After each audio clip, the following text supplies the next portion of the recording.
크신 은혜를 받을 줄 믿습니다.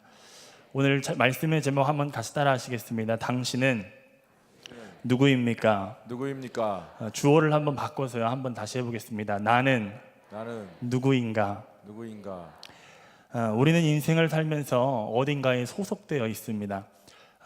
저는 이제 건양대학교 심리상담 치료학과를 이제 학부를 처음 졸업했는데, 제가 학생 진로 상담이라는 과목을 배울 때 생애 진로 무지개라는 것을 한번 그렸던 적이 있습니다. 화면에 보시면은 이런 것인데요. 네, 이런 것입니다. 생애 진로 무지개. 혹시 뭐 해보신 분들도 있을 거예요. 이거는 뭐 슈퍼라고 하는 학자가 우리의 인생을 진로를 선택하는 데 있어서 총체적으로 봐야 된다 하면서 영세 태어날 때부터 죽을 때까지 자기가 어떤 역할을 하는지 다양하게 볼 수 있도록 해놓은 것입니다. 근데 여기서 그리다 보면은 10대 때는 주어진 역할이 별로 없어요. 뭐 자녀, 또 학생 이런 역할밖에 없는데 30대 이후, 뭐 지금 제 나이가 되겠죠. 30대 이후가 이제 되기 시작하면은 점점 더 많은 역할을 요구받는다는 것입니다. 우리는 세상에 살면서 교회에 나와서 직분도 받지만 사회에서 사업가로, 또 시민으로서, 학생으로서, 또는 자녀로서, 부모로서 다양한 역할을 요구받습니다. 그런데 슬프게도 많은 그리스도인들 가운데 어떤 분들은 이 많은 수많은 수행해야 될 역할 중에 하나로서 나의 존재를, 나의 신앙을 놓는 경우들이 있습니다. 종교인으로, 기독교인, 어떤 직분을 맡은 사람으로서 하나의 역할, 목사나 장로나 등등 어떤 직분들을 이러한 수행해야 될 역할 중에 하나라고 그렇게 생각하고 있습니다. 그러나 오늘 말씀에서 선포하듯이 이렇게 선포하고 있습니다. 그러나 우리의 시민권은 하늘에 있는지라. 따라해 보시겠습니다. 그러나 우리의 시민권은 하늘에 있는지라. 우리의 시민권이 하늘에 있다라는 말을 다른 말로 바꾼다면 간단하게 성도라고 할 수 있습니다. 성도. 한번 따라서 읽어보겠습니다. 우리의 존재의 본질은, 시작. 우리의 존재의 본질은 성도입니다. 인생을 살면서 한 번쯤은 던져봤을 이 질문, 나는 누구인가? 존재를 묻는 질문입니다. 교회에서 누군가에게 이 질문을 던진다면은 당신은 누구시죠? 교회 안에서 당신은 누구십니까? 라고 묻는다면 저는 강도사입니다. 저는 목사입니다. 저는 장로입니다. 어떤 직분들을 열거할 수 있습니다. 하지만 틀린 대답은 아니지만 이 대답이 본질은 아닙니다. 예수 그리스도를 나의 구주로 믿기로 결정한 순간부터 우리의 존재의 본질은 어떤 직분보다 앞서서 성도라고 하는 그런 존재의 본질이 있음을 우리는 기억해야 할 줄 믿습니다. 교회에 출석하는 것이 성도임을 의미하지는 않습니다. 한번 같이 읽어보겠습니다. 시작. 교회에 출석하는 것이 성도를 의미하지는 않습니다. 우리가 어떤 호칭을 부를 때 예우 차원에서 교회에 출석하는 모든 사람들을 성도라고 지칭하는 경우가 있지만 성경은 교회에 나온다고 성도라고 이야기하고 있지 않습니다. 오늘 본문 말씀 빌립보서 3장 18절부터 19절 말씀을 한번 같이 읽어보겠습니다. 시작. 내가 여러 번 너희에게 말하였거니와 이제도 눈물을 흘리며 말하노니 여러 사람들이 그리스도의 십자가의 원수로 행하느니라. 그들의 마침은 멸망이요 그들의 신은 배요 그 영광은 그들의 부끄러움에 있고 땅의 일을 생각하는 자라. 이 빌립보서는 누구에게 쓰여졌나 보면 감독들과 집사들을 포함한 빌립보에 사는 모든 성도들에게 쓰여졌다고 합니다. 믿는 자라고 하는 성도, 교회에 다니는 출석하는 모든 사람들을 향해서 썼다고 하는데 바울이 이렇게 얘기합니다. 여러 번 너에게 말하였는데 이제도 눈물을 흘리며 말하는 게 있다. 바울이 이전에도 거듭거듭해서 얘기했다는 거예요. 반복적으로 얘기했다는 거예요. 중요하니까 얘기했다는 거예요.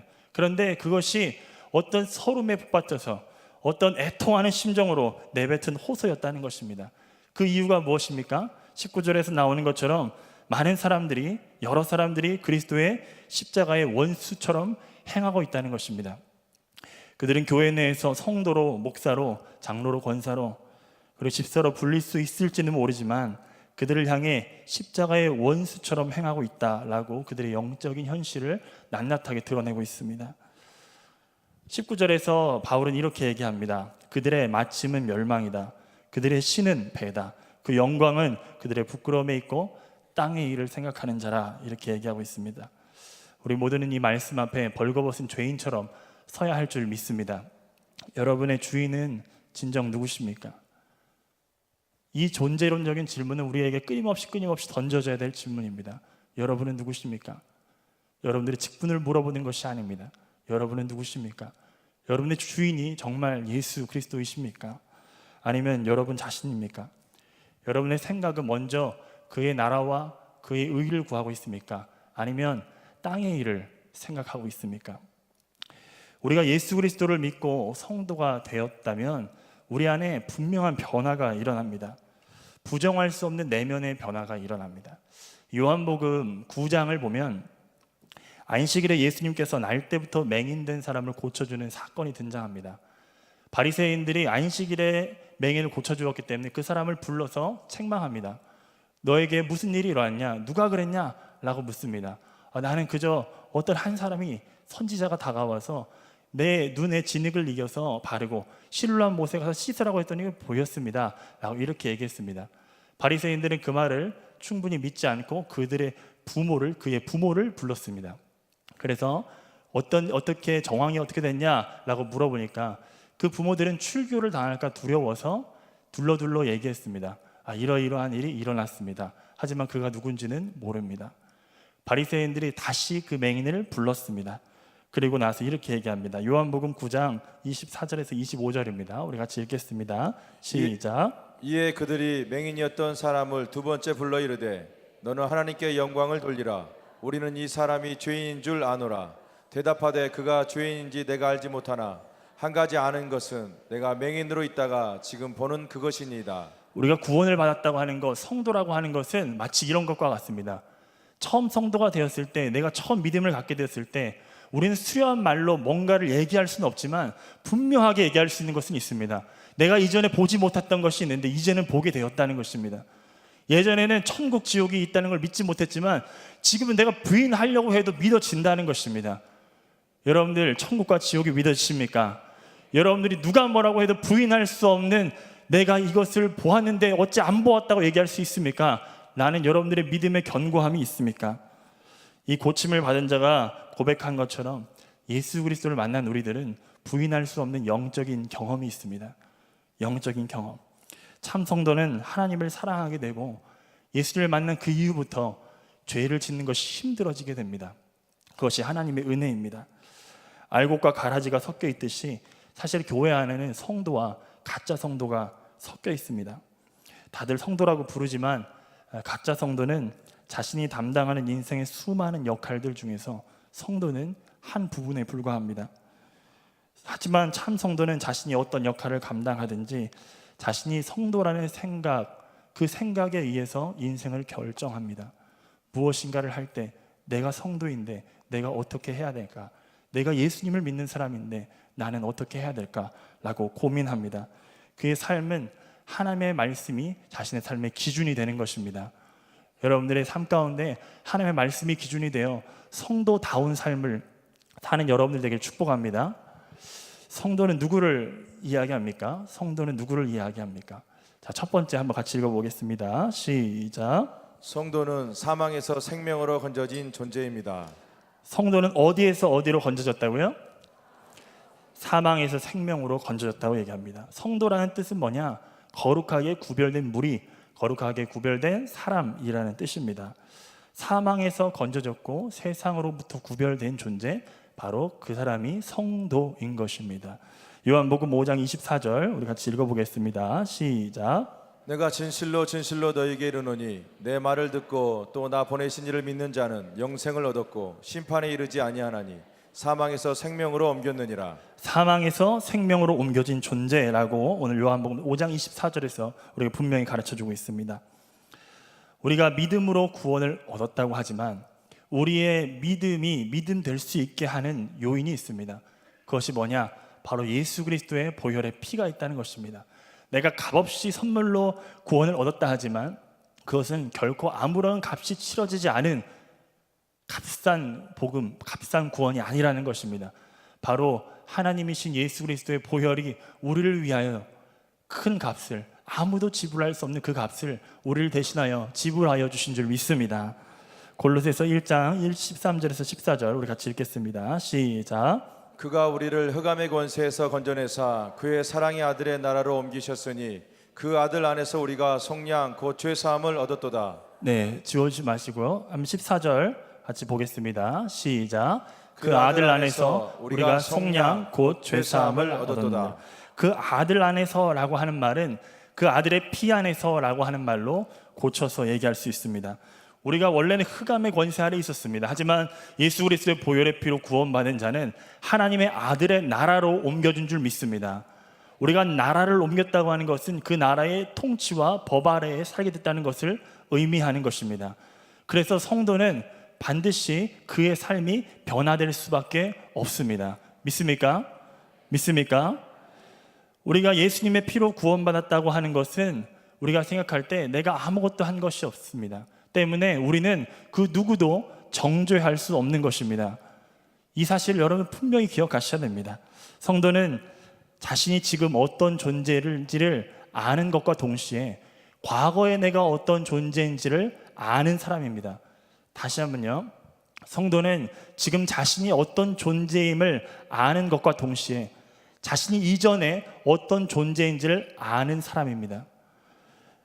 여러분 디도서 3장 2절에서 5절 말씀 같이 한번 읽어보겠습니다. 시작. 아무도 비방하지 말며 다투지 말며 관용하며 범사에 온유함을 모든 사람에게 나타낼 것을 기억하게 하라.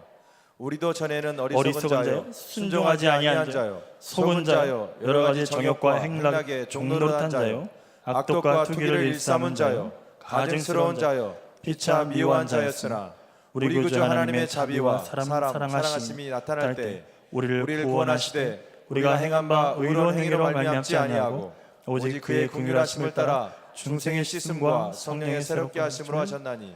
아멘. 우리가 교회에서 신앙생활을 하다가 다툼에 부딪히고 분쟁에 일어나는 이유가 무엇입니까? 왜 우리가 다른 사람을 사랑하지 못할까요? 우리가 전에 누구였는지를 잊어버렸기 때문입니다. 교회에서 신앙생활을 하다 보면 내가 처음부터 거룩한 존재였다고 생각하고 착각하는 사람들이 있습니다.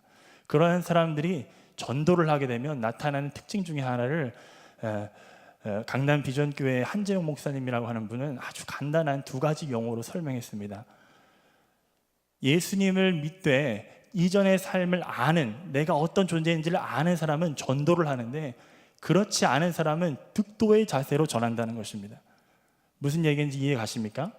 내가 뭔가를 깨달았어, 내가 뭔가를 내 힘으로 얻었어 라고 하는 득도의 자세로 전하는 사람들이 있어요. 너 이거 알아? 나는 이거 알아. 너 이거 모르지? 난 이거 알아.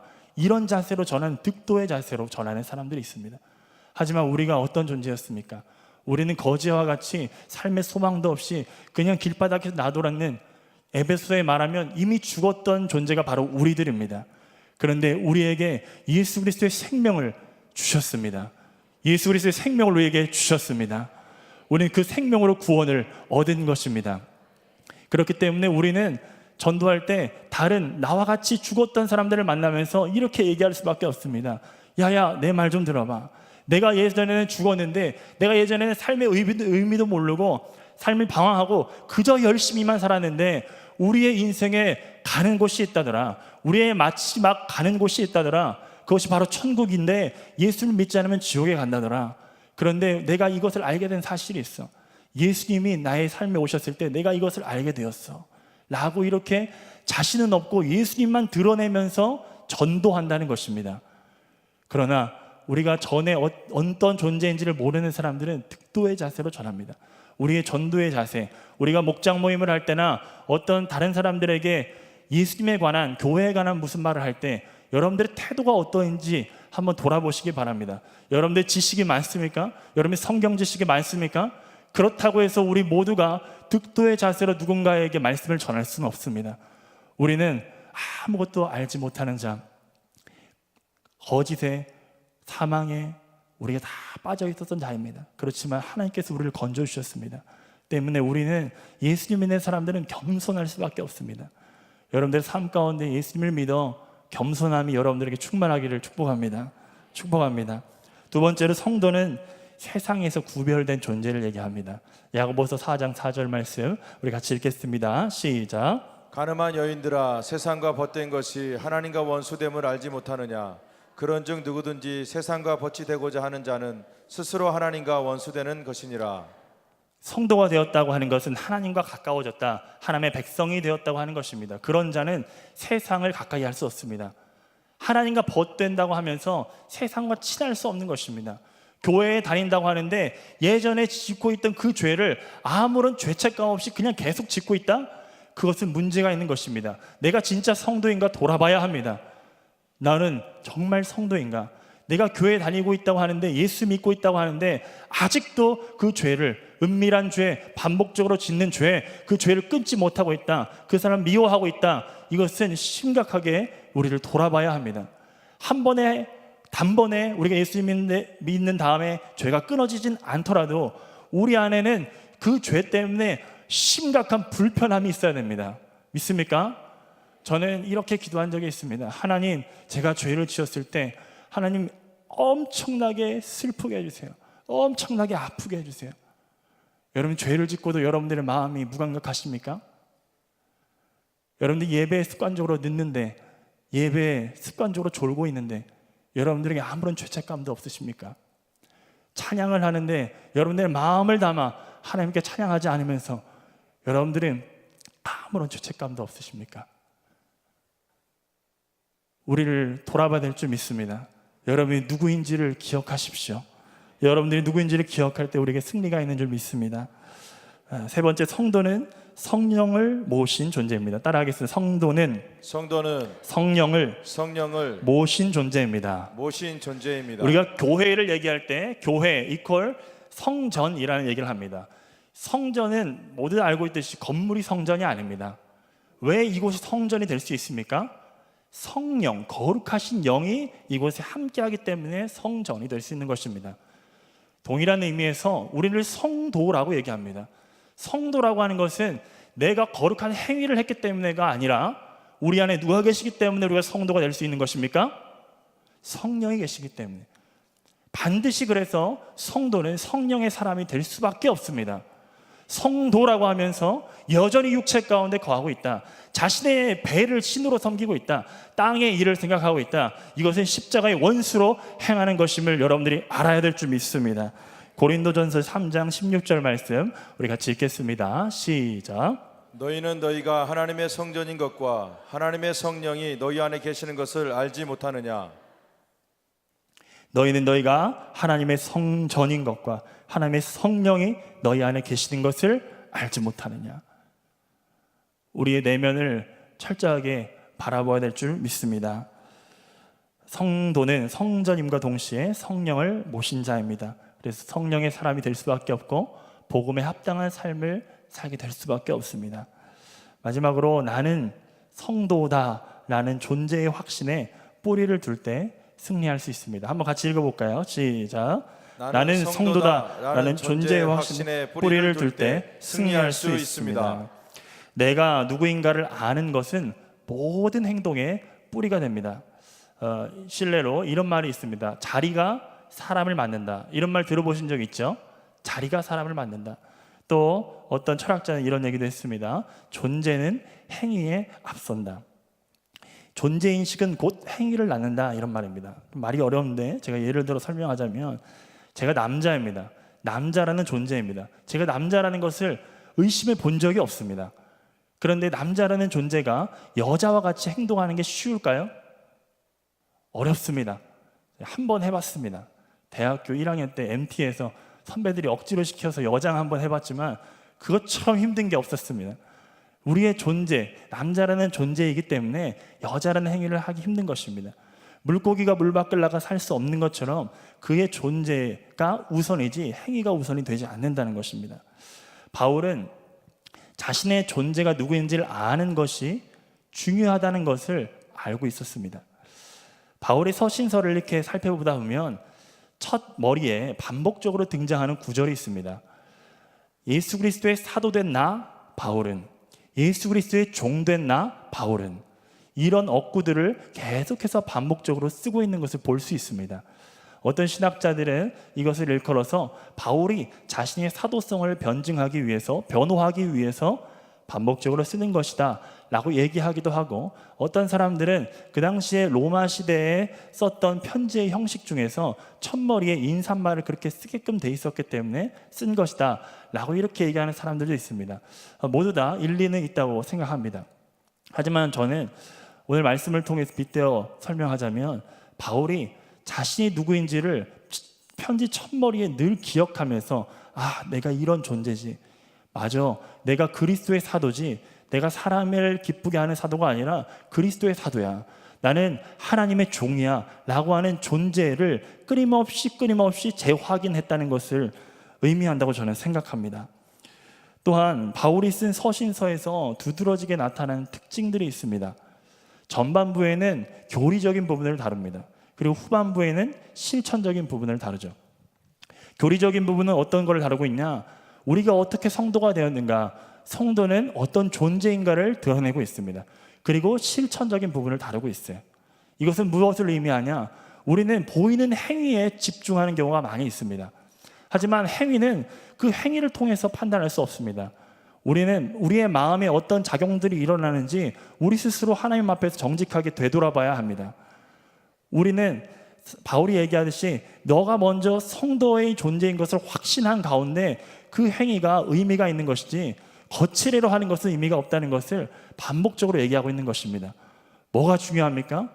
여러분들이 어떤 존재인가를 기억하는 것이 중요하다는 것입니다. 우리가 기억해야 할 존재의식은 나는 성도입니다 라고 하는 것입니다. 우리 옆 사람에게 이렇게 자신을 소개해 보겠습니다. 나는 성도입니다. 시작. 나는 성도입니다. 다시 한번 더 해보겠습니다. 나는 성도입니다. 시작. 나는 성도입니다. 어떤 직분도 먼저 성도되지 않으면 감당할 수 없습니다. 사실 직분은 역할의 차이이지 본질은 아닙니다. 나는 성도입니다 라는 존재의식은 가장 본질적인 의식입니다. 바울도 성도로서 자기에게 맡겨진 사도의 직분을 충성되이 감당한 것입니다. 아직 목사가 된다는 것이 무엇인지 잘 알지 못하는 제게 강도사 인허를 받으면서 한 가지 기도가 생겼습니다. 전도사 때는 그냥 전도사 학교 다니고 전도사라고 불러주니까 사역하니까 정신없이 4년 동안 사역을 했습니다. 그리고 작년 6월에 이영환 목사님을 모시게 되면서 목사님이 어떻게 하시는지 옆에서 지켜보게 되었고, 그리고 지지난주에 강도사 인허를 받으면서 한 가지 제 안에 저를 돌아보게 하는 시간들이 있었습니다. 이것은 제가 소명의 확신이 흔들린다거나 이런 차원은 아닙니다. 다른 차원입니다. 내가 정말 목사인가? 내가 정말 목사가 될 수 있는 준비가 되었는가? 내가 전하는 이 말씀이 어떻게 하나님의 말씀이라고 할 수 있는가? 나는 성경을 정말 성경대로 전하고 있는가? 나는 성경보다 내가 하고 싶은 말을 더 하고 있지는 않는가? 나는 정말 성도인가? 라고 하는 부분을 돌아보게 되었습니다. 그러면서 몇 가지 이야기들을 듣고 또 접하게 되면서 목사라는 직분의 특수한 역할과 주어지는 사명은 있겠지만 가장 먼저 준비되어야 될 본질은 내가 먼저 성도가 되어야 되겠구나. 내가 먼저 성도가 되어야 되겠구나. 이런 마음이 들었습니다. 영락교회를 세우시고 한국교회의 청빈한 목회자, 그리고 목사들의 목사라고 하는 호칭을 듣는 한경직 목사님이라고 하는 분이 계셨습니다. 한경직 목사님이 목회 말미, 이 인생의 말미에 질병을 앓게 되셨습니다. 한경직 목사님이 어떤 조용한 별장에서 그곳에서 마지막 노후를 준비하고 있을 때, 그 당시에 많은 한국교회의 원로 중진 목사님들이 각 교단별로 모여서 한경직 목사님 병문안 가게 되었습니다. 그때 이런저런 얘기를 나누면서 그 목사님들이, 원로된 그 목사님들이 이런 질문을 한경직 목사님에게 던졌습니다. 목사님, 이렇게 각 교단에 중직들이 이렇게 모이는 것도 쉽지 않은데 목사님, 우리에게 한 말씀만 좀 해주세요 라고 질문하였습니다. 그때 목사님은 깊게 골똘히 고민하시더니 차분하고 분명한 어조로 이렇게 얘기하셨다고 합니다. 목사님들, 예수님 잘 믿으세요. 목사님들 예수님 잘 믿으세요. 이렇게 얘기했다고 합니다. 이 말의 의미가 무엇입니까? 마지막 남는 것은 우리가 정말 예수님을 잘 믿는 사람인가가 남는 것입니다. 우리가 과거에 어떤 엄청난 업적을 이루었던 그것은 아무런 소용이 없습니다. 마지막 우리가 설 때는 내가 정말 예수의 사람인가, 내가 정말 성도인가, 이 사실이 남는 것인 줄 믿습니다. 내가 어떤 직분을 맡았다거나 내가 교회를 얼마나 다녔다는 것은 우리의 신앙을 보여줄 수 있는 척도가 되지 못합니다. 결국에 마지막 남는 것은 직분도 아니고 교회의 연수도 아니고 내가 정말 주님을 사랑하는 자리에 있는가, 내가 참 성도였는가, 이것이 남는 것입니다. 이영환 목사님을 모시면서 많은 영적인 유익들이 있었습니다. 그 중에 목사님이 주님과의 첫사랑을 놓치지 않으려고 몸부림치고 애쓰는 것들을 보게 되었습니다. 도미니카 사역을 할 때 시차가 맞지 않아서 새벽 2시쯤에 눈이 떠졌습니다. 제가 그래도 목사님 모시니까 목사님 좀 흉내라도 내보고 싶어서 하루에 한 끼씩 금식도 하고, 그리고 그때는 무슨 마음이 돌았는지 성경책을 들고 새벽 2시인데 목사님 한번 흉내내라도 내보겠다고 호텔 로비로 나갔습니다. 근데 목사님이 이미 나와 계셨습니다. 목사님이 나와 계셔서 왠지 부끄럽더라고요. 왠지 부끄러워서 이렇게 슥 지나가는데 목사님이 2시인데 왜 나와 있냐 하니까 아니 그냥 산책하려고 나갔어요 하고 부끄러워서 그냥 이제 슥 나갔습니다. 한 30분 정도 호텔 주변을 이렇게 막 걷다가 들어가는데 아직도 계시더라고요. 뭐 영어 성경 이렇게 막 암송하고 계셨어요. 그래도 이제 목사님이고 모시는 목사님이니까 그냥 옆에서 이제 저도 같이 성경 읽다가 뭐 어떻게 하다가 이제 대화의 문이 열렸는데, 그때 제가 이런 질문을 목사님께 드렸어요. 목사님은 많은 사람들이 존경하고 닮고 싶어하는 목사님이시고 또 성공적으로 목회하시고 은퇴도 하셨는데 지금 목사님의 가장 큰 영적 싸움이 무엇입니까? 라고 물었습니다. 근데 우문현답이라고 제 이런 어리석은 질문에 목사님은 진지하게 고민하시더니 이렇게 얘기하셨습니다. 자신과의 싸움이라고 얘기하셨어요. 나와의 싸움이다. 이게 무엇을 의미할까요? 목사님 은퇴하셨고 은퇴하신 다음에 내가 굳이 이렇게까지 해야 되냐, 내가 굳이 이렇게까지 은퇴해서도 새벽에 일어나야 되고 내가 굳이 은퇴했는데도 이렇게 사역을 해야 되고, 이런 질문을 할 수 있겠지만 이런 의심이 마음속에서 끊임없이 들겠지만 그 안에서 끊임없이 싸움이 일어난다는 것입니다. 내가 이렇게까지 해야 되나?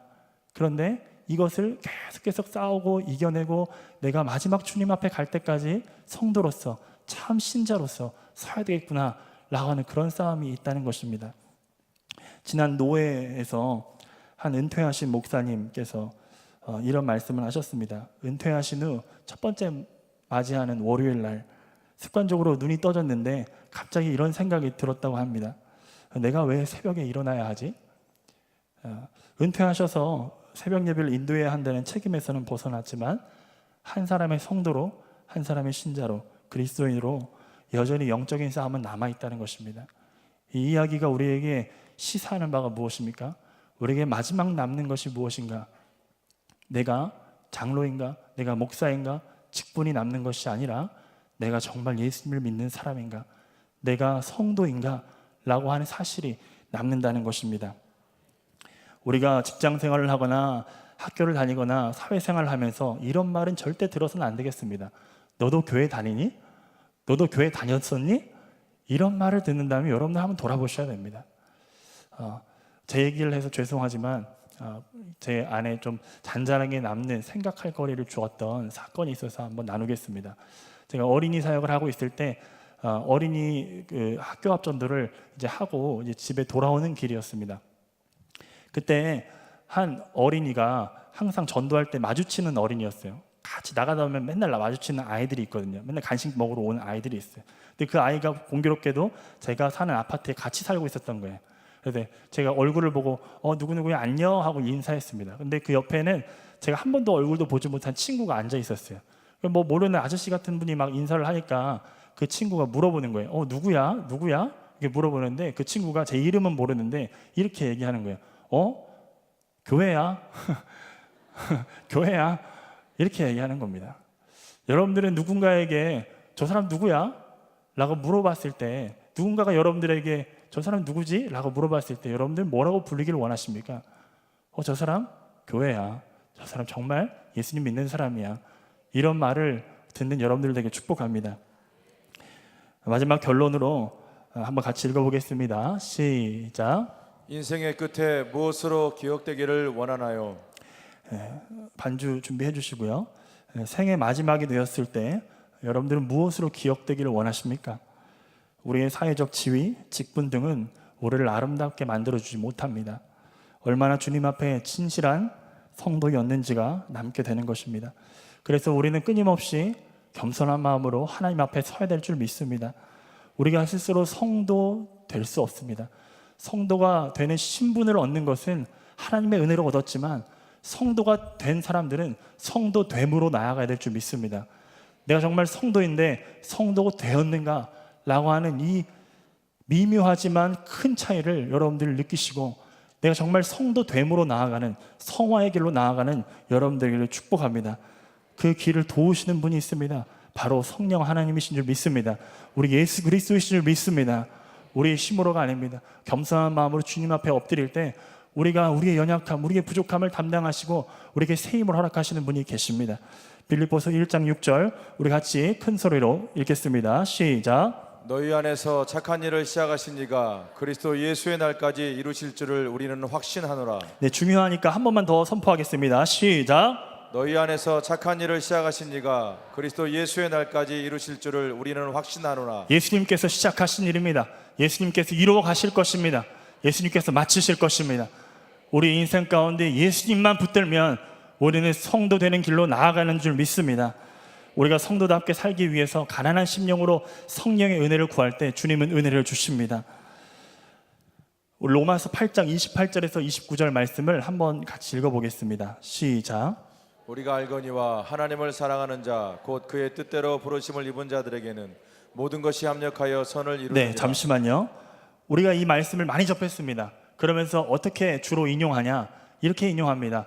예수님 믿으면 다 잘 된대. 합력하여 선을 이룬대. 내가 죄를 지어도 합력하여 선을 이루고 뭐 해도 이런 식의 비합리적인 낙관주의를 얘기하고 있는 구절이 아닙니다.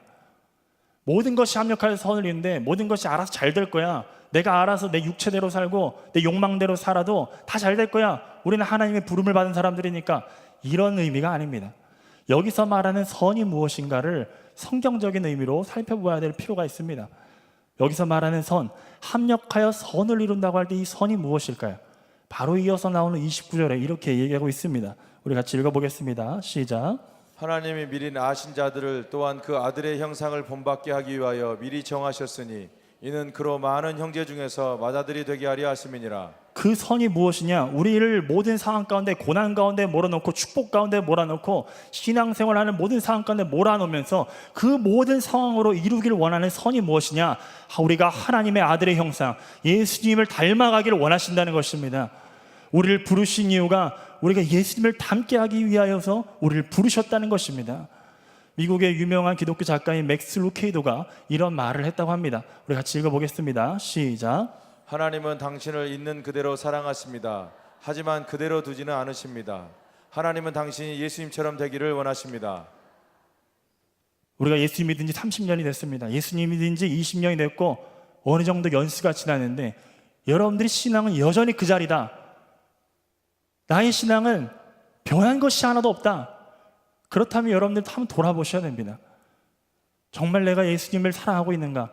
정말 내가 성도됨으로 나아가고 있는가? 여러분 질문해야 될 줄 믿습니다. 우리 앞에는 이미 참 성도들, 면류관을 쓰고 우리를 기다리고 있는 사람들이 있습니다. 히브리서 12장 1절에는 이렇게 그 사람들을 소개하고 있습니다. 구름같이 허다한 증인들이, 구름같이 허다한 증인들이. 우리도 이 증인들, 믿음의 선배들과 함께 신앙의 발자국을 찍으며 하나님의 천성, 하나님의 천국으로 향하는 우리 모두가 되길 축복합니다. 여러분들의 삶이, 여러분들이 찍은 그 믿음의 발자국들이 살아있는 메시지가 되어서 여기에서 모든 사람들 앞에 설교할 수 있는 기회를 얻는 것은 아니지만 여러분들의 삶이 곧 메시지가 될 수 있습니다. 여러분들의 삶이 곧 간증이 될 수 있습니다. 성도는, 장로는, 권사는, 안수집사는, 성도는 저렇게 살아야 되는구나 라고 하는 그 믿음의 발자국을 확실하게 찍어주시기를 부탁드립니다. 그래서 저와 같은 어린 신앙을 따라가는 후배들이 여러분들의 모습을 보고 정말 신앙인은 저렇게 살아가야 되는 것이구나, 물질은 저렇게 써야 되는 것이구나, 시간은 저렇게 써야 되는 것이구나 라고 하는 것을 보고 배울 수 있도록 여러분들이 살아주시기를 축복합니다. 우리 같이 기도하겠습니다. 하나님, 우리의 존재의 본질이 무엇입니까? 내가 이제까지 무엇을 자랑했습니까? 주님, 알게 하옵소서. 우리 영적인 눈을 뜨고 보게 하옵소서. 내가 참 성도였는가? 내가 하나님을 사랑하는 자였는가? 아니면 내가 교회를 얼만큼 다녔다는 그 신앙의 연수만을 자랑하고 삶의 열매는 없었는지 주님 돌아보게 하여 주시옵소서. 우리를 하나님의 자녀 삼기 위하여 흘리신 그 보혈의 피를 결코 헛된 것으로 만들지 않도록 주님 우리를 깨닫게 하시고 깨워 주시옵소서.